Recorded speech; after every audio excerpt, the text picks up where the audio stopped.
Bonjour Madame Cazeneuve, merci de nous recevoir ici au siège donc, de l'assurance maladie. Comme vous le savez, chaque année, nous réunissons avec l'équipe d'Interaction Healthcare à l'occasion des grandes tendances de la e-santé, les acteurs de l'écosystème de la santé et de la santé numérique, que nous co-animons donc avec Vassilina Zirard. Et nous souhaitions vous rencontrer pour partager avec vous les missions et aussi les ambitions de l'assurance maladie pour ce secteur de la santé numérique. Et Vassilina, je vous propose qu'on commence avec vous. Merci Jérôme. Alors effectivement, comme vous venez de le rappeler, l'événement permet aussi et surtout de réaliser un état des lieux de l'innovation du numérique en santé, de se repérer et parfois, il faut le dire, il est quand même difficile de trier le bon grain de livret dans son rapport chargé produit pour 2024. La CNAM s'est justement attelée à réaliser une cartographie des innovations numériques en France. Cette cartographie, est-ce que vous pouvez nous en toucher un mot? Est-ce que vous pouvez nous dire qu'est-ce qu'elle révèle et qu'est-ce qu'elle a permis de voir? L'enjeu, c'est de savoir par rapport à ce qui existe déjà, qui est déjà sur le marché, quel doit être notre rôle, nous, en tant qu'acteurs publics, dans l'accompagnement, la régulation, etc. Et donc, évidemment, avant de commencer à agir, il fallait qu'on démarre en comprenant déjà quel était le phénomène. Et donc, on a procédé avec le GIE Sésame Vital à une cartographie de la totalité des innovations numériques qui existent aujourd'hui en France. Et donc, cette cartographie, elle permet de faire émerger 8 segments et 35 sous-segments. Et c'est à partir de cette segmentation-là qu'on va travailler. Très bien. Alors, une thématique qu'a évoquée Vassilina, c'est le financement. Alors c'est vrai qu'aujourd'hui, les acteurs de l'écosystème, notamment les startups, se posent beaucoup de questions par rapport à ce financement. On l'a vu il y a quelques minutes que le baromètre qui a été annoncé cette année montre des difficultés pour le financement et on sait que vous êtes souvent sollicité par ces acteurs. Vous parlez souvent que vous êtes le dernier maillon de la chaîne pour pouvoir faire ce financement. Quel message vous pouvez porter à ces acteurs qui essayent d'apporter des innovations, mais où le financement pérenne, forcément, est un élément crucial pour leur développement? Alors, plusieurs points, parce qu'effectivement, c'est une question très importante. Il faut bien comprendre que l'assurance maladie, le rôle de l'assurance maladie, c'est d'assurer un égal accès à la santé pour tous. Autrement dit, nous, quand on intervient, c'est pour permettre à la totalité des assurés des patients d'avoir accès à l'innovation, à un médicament, etc.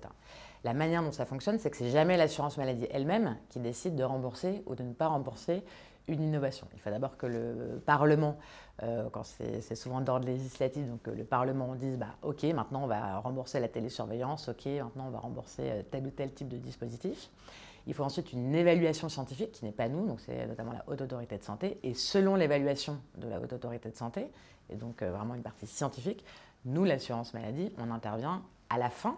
C'est-à-dire que ce n'est pas nous qui intervenons sur la décision ou non de rembourser. Cela étant dit, évidemment, comme on est un acteur central parce qu'on est le financeur, on a un rôle dans l'écosystème pour savoir effectivement, pour accompagner et puis pour accompagner les acteurs et puis dans le travail qu'on conduit avec le ministère, avec les autres acteurs pour savoir ce qu'il faut financer, pas financer, ce qui doit être remboursé, pas remboursé, où est-ce qu'on identifie des besoins de soins, etc. Donc on a évidemment un travail à faire, mais effectivement, il faut bien comprendre que l'assurance maladie, elle intervient d'abord si le législateur est d'accord, ensuite s'il y a une évaluation scientifique positive, et à ce moment-là, nous on intervient. Alors je fais juste une petite pause, pardon, parce que du coup la question dans son entier c'était le financement. Ouais, c'est ça. Non.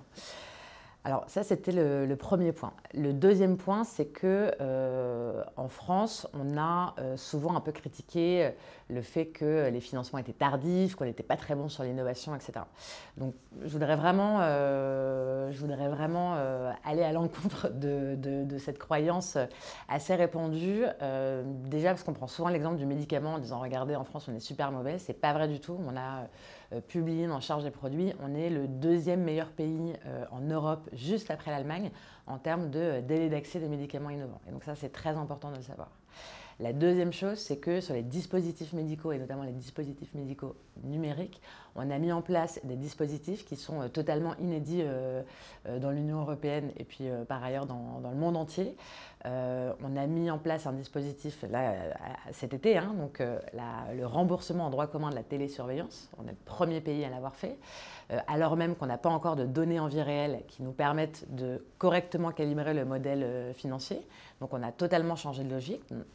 Jusqu'à présent, voilà, on attendait des preuves pour payer. Là, d'une certaine manière, on paie pour voir. Et puis le dispositif Pécan, qui sera aussi abordé, j'imagine, aujourd'hui, qui est un dispositif qui va permettre aux dispositifs numériques innovants d'avoir une sorte de fast-track dans le financement. Et donc la France, elle s'est quand même positionnée sur l'innovation en santé et notamment sur la e-santé, de sorte à pouvoir financer très vite, d'une part pour qu'il n'y ait pas d'errance diagnostique et puis de perte de chance pour les patients alors même qu'il y a des innovations qui existent, et puis par ailleurs parce qu'il y a un énorme enjeu de souveraineté, notamment de la donnée, ça a été, vous en avez discuté, mais donc on a évidemment nous un intérêt en France à faire en sorte que ces innovations-là, qui sont des innovations avec de la donnée de santé, elles restent au maximum en France. Peut-être qu'elles ne marcheront pas, peut-être que finalement il n'y aura pas d'avancée réelle ou de valeur, un service médical rendu amélioré pour le patient, mais en tout cas, voilà, on aura fait en sorte que les données elles restent en France, et si jamais il y a des champions qui doivent émerger, il faut qu'ils émergent chez nous en Union européenne. Dans votre rapport chargé produit pour 2024 que vous venez d'évoquer, la CNAM prend déjà le parti de la labellisation. Est-ce que vous pouvez nous expliquer en quoi consiste la labellisation et pourquoi elle est importante ? Alors c'est vrai que quand on parle de l'assurance maladie, quand on parle des dispositifs médicaux, des produits de santé, etc., en fait quand on parle de la santé en France de manière générale, le premier réflexe c'est le réflexe du remboursement. Mais en fait, ce qu'on constate, quand je parlais des 350 000 services numériques qui existent déjà, c'est qu'en fait, c'est des produits, des dispositifs qui sont pour la plupart non remboursés et déjà utilisés par des patients et par des professionnels de santé.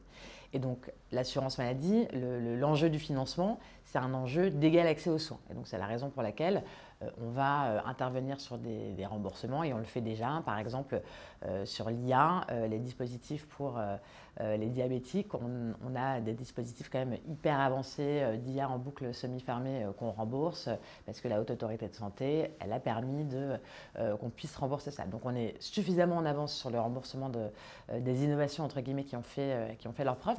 Mais par ailleurs, il y a une question de savoir comment les autorités publiques elles doivent se positionner par rapport à toutes ces innovations numériques qui sont encore très loin de pouvoir être admises au remboursement, qui n'ont même pas nécessairement déposé de dossier, pour lesquels il n'y a pas forcément qui ne recherchent pas nécessairement d'ailleurs de financement, parce qu'en fait, elles ont déjà, c'est des services numériques pour certains qui sont payants et qui ont trouvé, parce qu'ils créent de la valeur, hein, qui ont trouvé des clients. Et donc la question pour nous, en fait, c'est plus une question de régulation à l'entrée, c'est plus une question d'orientation des utilisateurs à la sortie.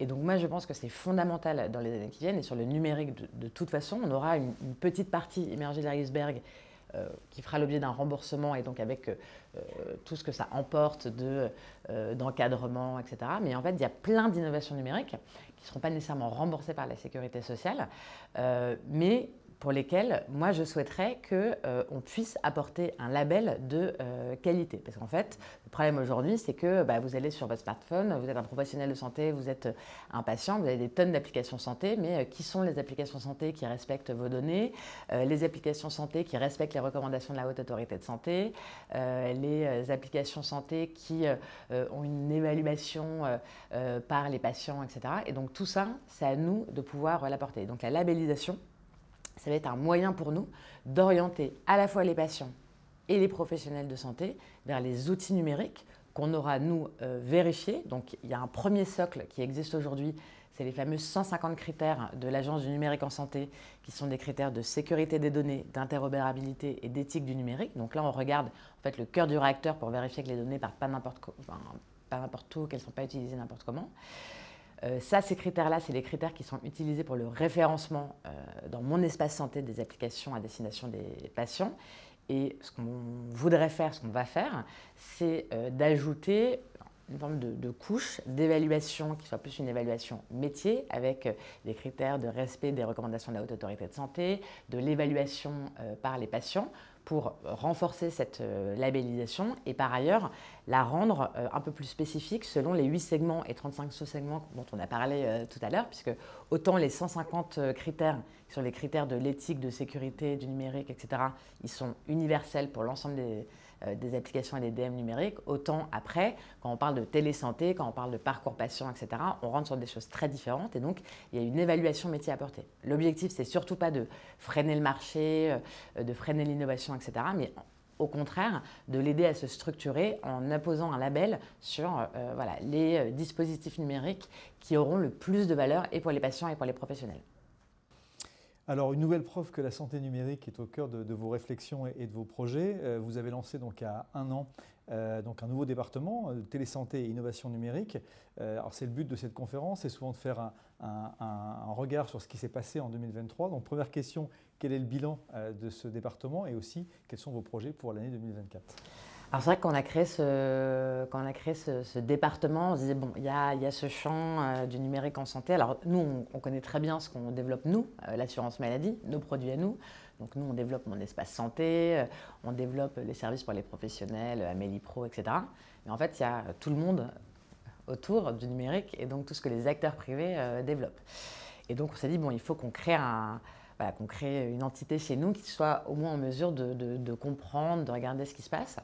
Et évidemment, on a bien fait de le faire. Et donc, je remercie beaucoup Laurie Soffiati d'avoir accepté de prendre la tête de ce département, qui par ailleurs a fait énormément de choses depuis un an. Des choses, j'allais dire, qu'on n'avait pas nécessairement anticipé qu'elles allaient arriver si rapidement à l'époque.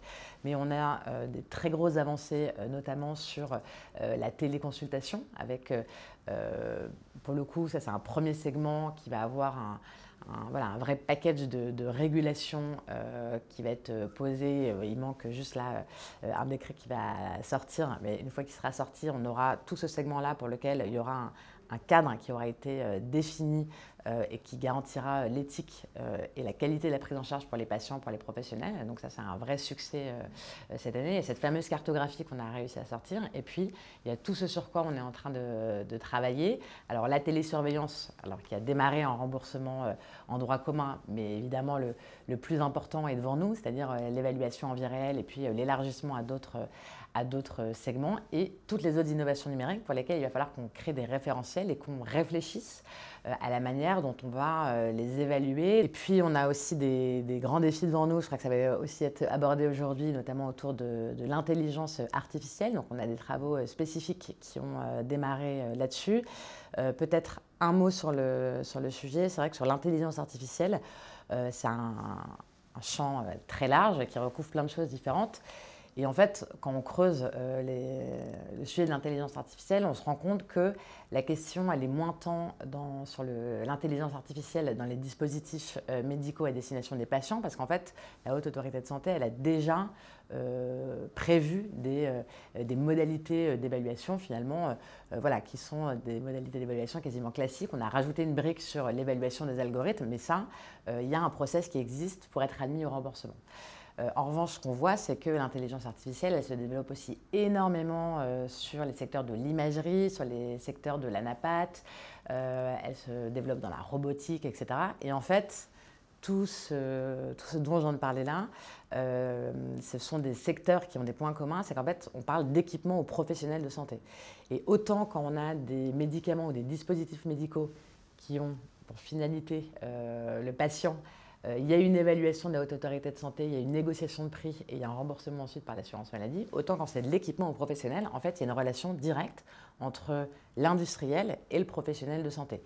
Il y a ensuite des professionnels qui publient des papiers scientifiques, etc. Mais d'une certaine manière, la régulation, elle n'intervient jamais. Ce qui est un peu un problème puisque nous, parfois, on paie à l'aveugle, on paie des robots sans savoir si oui ou non ils ont une valeur ajoutée ou pas. De l'autre côté, sans doute qu'on passe à côté d'innovations parce que en fait, les professionnels et les établissements, ils n'ont pas les moyens de s'acheter des innovations de rupture. Et donc, ils disent on va un peu attendre de voir comment l'innovation progresse dans les autres pays, etc., avant nous-mêmes de prendre ce risque-là. Et donc là, nous, c'est vrai qu'on pourrait aussi les aider. Et puis, à la fin des fins, le juste prix de cette innovation, il est un peu défini par personne. Et donc, on reste dans une relation très commerciale entre l'industriel et l'acheteur. Donc, ça ne veut pas dire qu'il faut arriver avec tout un cadre de réglementation, de régulation sur ce secteur-là, mais pareil, ça pourrait valoir le coup. Par exemple, si je prends l'IA en anapath, qu'on se dise, voilà, on prend ce sous-segment et puis on s'interroge avec la Haute Autorité de Santé, avec les professionnels qui sont compétents. On essaie de faire émerger les publications scientifiques pour définir ce que seraient des critères pour dire que cette innovation-là, elle doit devenir la base, j'allais dire, par exemple, l'anapath dans les établissements. Et donc, il ne peut plus y avoir d'établissements de santé qui n'ont pas accès à cette innovation-là. Et donc, on dégage des financements spécifiques. Et puis, dans l'autre sens, de dire, honnêtement, cette innovation-là, vous pouvez aussi vous en passer. Ou alors, vous pouvez attendre un peu que la précédente soit amortie. Et donc, voilà, on va essayer de regarder ça pour faire en sorte qu'on ne passe pas à côté de très grosses innovations dont les professionnels de santé pourraient avoir besoin. Sachant qu'on verra si on a besoin ou pas d'intervenir. On voit bien que sur l'imagerie, quand on regarde ce qui s'est passé ces dernières décennies, l'imagerie, elle a totalement changé avec des innovations incrémentales totalement dingues que le secteur a absorbé, j'allais dire, de manière autonome sans qu'on ait vraiment besoin d'intervenir, et tant mieux. Et donc, peut-être que sur l'IA en anapath, ça va être la même chose, mais c'est ça qu'il faut qu'on regarde, puisque voilà, l'objectif, c'est toujours le même, c'est qu'on ne passe pas à côté d'innovations de rupture qui seraient du coup captées par des industriels qui ne seraient pas européens et un retard pour la qualité des soins, l'accès aux soins pour les patients. Donc ça, c'est sur les perspectives, j'allais dire, qui sont purement numériques, et puis juste un petit mot complémentaire pour se dire que voilà, on ne fait pas du numérique pour du numérique, on ne fait pas de l'innovation pour de l'innovation. Et donc c'est vrai que là, si on prend un petit peu de recul, nous, Assurance Maladie, mais en lien avec évidemment le ministère de la Santé, on a quelques grands objectifs. Et donc je le disais tout à l'heure, l'assurance maladie, son job, c'est l'égal accès à la santé pour tous, un égal accès à la santé de la plus grande qualité possible pour tous. Et donc on voit bien que les grands défis qui sont devant nous, ce sont les défis de l'accès aux soins, faire en sorte que partout sur les territoires, les patients puissent avoir accès à des soins quand ils en ont besoin. Et donc c'est des défis qui sont devant nous, puisque la régulation médicale, la démographie médicale, elle baisse. Et donc on va avoir besoin de repenser nos organisations. On a un très gros sujet de réduction des inégalités de santé très tôt dans l'enfance. Et donc, pour ça, on a besoin de mieux prendre en charge les troubles du neurodéveloppement, de les repérer, de les accompagner.